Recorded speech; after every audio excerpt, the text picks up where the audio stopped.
Hello everyone, আসসালামু আলাইকুম। আশা করি সবাই ভালো আছেন। আলহামদুলিল্লাহ আমিও ভালো আছি। তো আজকে ইচ্ছে করলো চিড়া ভাজা আর দই দিয়ে খাই।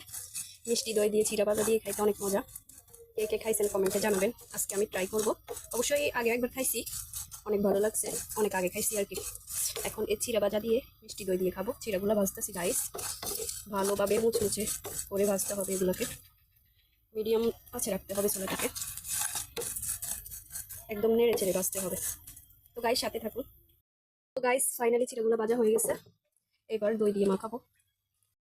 তো গাইস ফাইনালি দই আর চিড়া দিয়ে খাবো।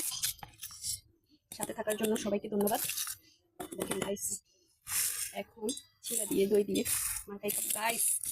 এই দই চিড়াগুলো আমার খাইতে অনেক মজা লাগে। আর একটু নেই, একটাই আমি গাইস দেখেন, বিসমিল্লাহ। অনেক মজা, অনেক মজা। তো গাইস সবাই সুস্থ থাকবেন, ভালো থাকবেন। আল্লাহ হাফেজ।